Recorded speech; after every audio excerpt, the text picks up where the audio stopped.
Hello friends, आज का हमारा लेक्चर रहने वाला है role of consumer organisation and NGOs.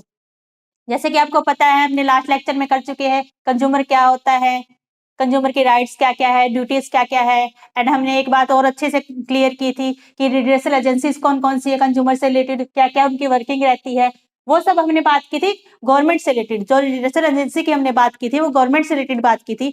But आज हम बात करने वाले हैं कि गवर्नमेंट के अलावा अगर किसी कंज्यूमर के साथ कोई भी गलत होता है तो ऐसी बहुत सारी कंज्यूमर ऑर्गेनाइजेशंस है, एनजीओस है, जो क्या है कंज्यूमर की बिहाफ पर एक्शन लेती है अदर कंपनी के खिलाफ जो भी कंज्यूमर के अगेंस्ट गलत करती है। क्वालिटी में मान लो कोई भी गुड्स है, क्वालिटी अगर अच्छी नहीं देती, वो क्वांटिटी अच्छी नहीं देती, तो ये सब क्या है, हम उन्हीं एनजीओस के बारे में बात करेंगे कि वो क्या क्या कंज्यूमर के साथ प्रोटेक्शन को दे सकती है।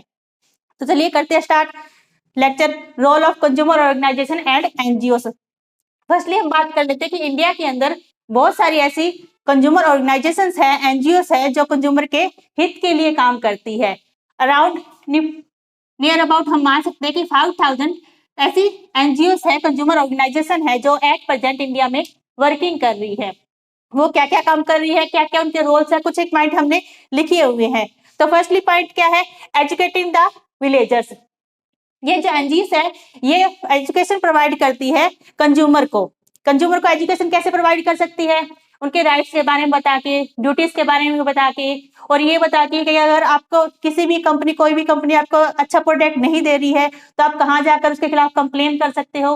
तो ये सब क्या है, हर गांव में जाकर, शहर में जाकर वो बता सकती है। कैसे, उनके अलग अलग वर्कशॉप लगाकर, सेमिनार लगाकर और प्रोग्राम, ट्रेनिंग प्रोग्राम लगाकर, ये जो कंज्यूमर ऑर्गेनाइजेशन है ये हर एक विलेजर्स को या रूरल को, अर्बन को, हर कंज्यूमर कोई भी हो सकता है, उसको एजुकेशन प्रोवाइड करती है। Second point is publishing periodically. ये टाइम टू टाइम क्या है, हर अलग अलग, आपको पता है आए दिन नए नए केस आते रहते हैं कंज्यूमर के खिलाफ, कि कंज्यूमर, ये कंपनी ने, इस कंपनी ने कंज्यूमर के खिलाफ ये गलत किया। जैसे आपने मूवी देखी होगी ओएमजी। ओएमजी के अंदर क्या हुआ था, एक पर्सन था, उसने अपना इंश्योरेंस करवा रखा था, बट जो इंश्योरेंस, उसकी जो प्रॉपर्टी है वो खत्म हो जाती है। इंश्योरेंस वाले मना कर देते कि हम आपकी जो प्रॉपर्टी का उसका लॉस को कवर नहीं करेंगे क्योंकि हमारे रूल्स के अंदर नहीं लिखा हुआ। तो वो पर्सन कोर्ट में केस करता है, उसको देखकर जो अदर पर्सन थे वो भी अपना केस लेकर कोर्ट में आ जाते हैं। तो जो अदर पर्सन थे उनको कैसे पता चली ये बात कि आपका भी केस सॉल्व हो सकता है, वो जो कंज्यूमर ऑर्गेनाइजेशन थी उन्होंने क्या है, ये बात न्यूज़पेपर में छापी। जो ओएमजी वाला पर्सन था, जिसका इंश्योरेंस कंपनी कवर नहीं कर रही थी, उसकी हर जगह पंपलेट आया, उसके मैगजीन्स आई, तो सबको क्या है, नॉलेज मिली कि ऐसा अगर आपका भी कोई केस है तो आपको भी इससे रिलीफ मिल सकती है। क्योंकि हर कंज्यूमर को ये पता नहीं होता कि कौन कौन से उसके राइट में के अंदर वो कौन कौन से काम कर सकता है और कौन कौन से नहीं कर सकता। तो यही कंज्यूमर ऑर्गेनाइजेशन का काम है कि क्या, टाइम पीरियोडिकली मतलब टाइम टू टाइम वो अपने मैगजीन छापती रहती है, पैम्पलेट छापती रहती है और कंज्यूमर को बताती रहती है कि ऐसा ऐसा केस नया मार्केट के अंदर आया है, और आप क्या है, अगर आपके खिलाफ भी ऐसा कोई किसी कंपनी ने गलत किया है तो आप भी इसके खिलाफ एक्शन ले सकते हो। Third point is carrying out competitive testing. ये कंपनी जो एनजीओ है ये क्या करती है, अलग अलग कंपनीज के जो प्रोडक्ट है उनको उठाती है, उनको कंपेयर करती है, क्वालिटी की अकॉर्डिंग, क्वांटिटी के अकॉर्डिंग चेकिंग करती है कि कौन से प्रोडक्ट की क्वालिटी अच्छी है। जैसे कि लास्ट एग्जांपल हम लेते हैं मैगी का।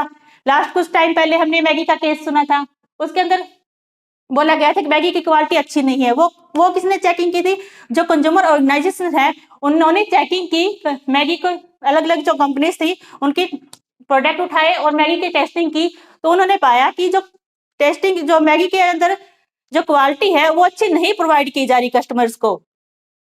इससे क्या है, कस्टमर की बॉडी को इफेक्ट होता है। तो कंज्यूमर ऑर्गेनाइजेशन क्या करती है, अलग अलग कंपनीज की क्वालिटी को चेक करती है और बताती है कंज्यूमर की कौन सी क्वालिटी, कौन सा प्रोडक्ट अच्छा है, आप कौन सा परचेज कीजिए, कौन सा नहीं कीजिए। ये हमने मैगी के केस के बारे में सुना था। Fourth point is consumer to strongly protest, encourage करती है कंज्यूमर को क्या है, उकसाती है, प्रोत्साहित करती है कि आप क्या है, किसी भी कंपनी के खिलाफ एक्शन ले सकते हैं, क्योंकि बहुत सारी बड़ी बड़ी कंपनीज होती है और कंज्यूमर क्या होते हैं, कोई भी हो सकता है, विलेज लेवल पे छोटे जो फार्मर्स है, लेबर्स है, वो हो सकते हैं। तो वो इतनी बड़ी कंपनी के बारे में केस करने के खिलाफ सोच भी नहीं सकती। लेकिन ये क्या करती है, कंज्यूमर ऑर्गेनाइजेशन हर कंज्यूमर को क्या है, एनकरेज करती है कि अगर आपके साथ कुछ भी गलत होता है तो आप किसी भी कंपनी के खिलाफ कोई भी केस कर सकते हो। आपकी हर लेवल पर हर कंपनी के खिलाफ केस की सुनवाई होगी। Fifth point is providing legal assistance. इसके अंदर क्या है, ये जो कंज्यूमर ऑर्गेनाइजेशंस है वो हर पर्सन को, हर कंज्यूमर को लीगली प्रोटेक्शन प्रोवाइड करती है। कैसे कि कोई भी पर्सन है, कंज्यूमर है, वो गरीब है, उसके पास इतने भी पैसे नहीं है कि वो किसी अदर कंपनी के खिलाफ एक्शन ले सकता है। उसके लिए क्या, उसको लॉयर चाहिए होगा। तो ये जो कंज्यूमर ऑर्गेनाइजेशन है, ये कंज्यूमर को लॉयर प्रोवाइड भी करती है कि अगर आपके साथ कुछ भी गलत हुआ है, आपकी इतनी हैसियत नहीं है, आपके पास इतने पैसे नहीं है कि आप कंप्लेन कर सको या लॉयर को मतलब कि लॉयर को प्रोवाइड कर सको, तो ये कंपनी उसको, कंज्यूमर को क्या करती है, लॉयर भी प्रोवाइड करती है। Seventh point is feeling complain in consumer court. अगर कोई भी कंज्यूमर कोर्ट में जाकर कंप्लेन नहीं करता और इस एनजीओ का लगता है कि ये कंपनी है और ये कंज्यूमर के साथ गलत कर रही है, तो ये इसके पास इतना खुद का राइट है कि ये खुद कंज्यूमर के बिहाफ पर जाकर कोर्ट में कार्रवाई कर सकती है, कोर्ट में कंप्लेन कर सकती है किसी भी कंपनी के खिलाफ। नेक्स्ट पॉइंट इज, इसमें नेक्स्ट पॉइंट में क्या बोला गया है, नेक्स्ट पॉइंट में बोला गया है, अभी तो हमने बात की किसी कंज्यूमर के बिहाफ पर कोर्ट में कंप्लेन कर सकती है। अगर इसको लगता है कि पूरे विलेज में ऐसा कुछ हो रहा है, कोई कंपनी है विलेज लेवल पर या फिर डिस्ट्रिक्ट लेवल पर, कोई भी कंपनी अपने प्रोडक्ट को सप्लाई कर रही है और उसकी क्वालिटी अच्छी नहीं है, तो ये पूरे विलेज लेवल पर जाकर उस कंपनी के खिलाफ कोर्ट में कंप्लेन कर सकती है। ये हमने किए कंज्यूमर के साथ में कि जो कंज्यूमर ऑर्गेनाइजेशन है वो कंज्यूमर को कैसे प्रोटेक्ट कर सकती है। नेक्स्ट पॉइंट में है कि हेल्पिंग गवर्नमेंट एजेंसीज। जो कंज्यूमर ऑर्गेनाइजेशंस है, एनजीओस है, गवर्नमेंट को भी हेल्प प्रोवाइड करती है, गवर्नमेंट को इंफॉर्मेशन देती रहती है कि ये कंपनी नई मार्केट के अंदर आई है एंड इसका प्रोडक्ट ऐसे ऐसा इसी लेवल पर जाकर मार्केट में प्रोडक्ट को सेल कर रहा है, उसकी क्वालिटी से रिलेटेड गवर्नमेंट को इंफॉर्मेशन प्रोवाइड करती रहती है। एंड लास्ट पॉइंट है हमारा क्या है, ये बताती रहती है, इसने अलग अलग स्टैंडर्ड्स प्रोवाइड किए हैं, जैसे ISM है, एगमार्क है, हॉलमार्क है, इकोमार्क है। ये सब किसने मार्क प्रोवाइड किया है कि आप ये अगर किसी प्रोडक्ट के अंदर ये मार्क है तो आप उस प्रोडक्ट को परचेज कर सकते हो। ISI मार्क है, ये इलेक्ट्रॉनिक गुड्स के लिए होता है। इट मीन्स इसके अंदर ये बोला गया है कि अगर आप कंज्यूमर हो, आप कोई भी इलेक्ट्रॉनिक गुड्स परचेज करते हो, तो जिस प्रोडक्ट के ऊपर ISI का मार्क है आप उसी को परचेज कीजिए, वो ही अच्छी क्वालिटी का प्रोडक्ट आपको मिल सकता है। सेकंड एगमार्क, एगमार्क है एग्रीकल्चर प्रोडक्ट के लिए। अगर आप कोई भी एग्रीकल्चर प्रोडक्ट परचेज करते हो तो एगमार्क आपको देखना चाहिए। नेक्स्ट इज हॉलमार्क, हॉलमार्क किसके लिए होता है, ज्वेलरीज के लिए। अगर आप ज्वेलरीज, आपको पता है बहुत ज्यादा कॉस्टली होते हैं, अगर आप ज्वेलरीज परचेज करते हो तो आपको ये हॉलमार्क को तो देखकर ही परचेज करना चाहिए। अगर आप ये हॉलमार्क देखकर परचेज नहीं करते तो ये आपकी गलती रहती है, आपकी रिस्पॉन्सिबिलिटी है कि आपको प्रोडक्ट की जिम्मेवारी आपकी होती है। Second is ecomark, ecomark eco friendly product के लिए यूज किया जाता है। इको फ्रेंडली प्रोडक्ट के लिए इकोमार्क यूज किया जाता है। तो ये सब हमने किए रोल ऑफ कंज्यूमर ऑर्गेनाइजेशन की, कंज्यूमर ऑर्गेनाइजेशन क्या क्या वर्किंग करती है और कैसे कैसे वर्किंग करती है। एट प्रेजेंट कुछ एक मोस्ट पॉपुलर कंज्यूमर ऑर्गेनाइजेशंस हैं जो इंडिया के अंदर वर्किंग कर रही है।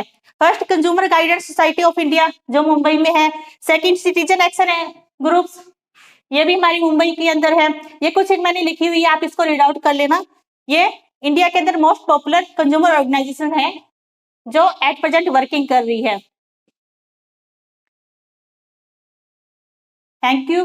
आज का लेक्चर यही तक था, हमारा रोल ऑफ कंज्यूमर ऑर्गेनाइजेशन। अगर आपको वीडियो अच्छा लगा हो तो please like share and subscribe. Thank you.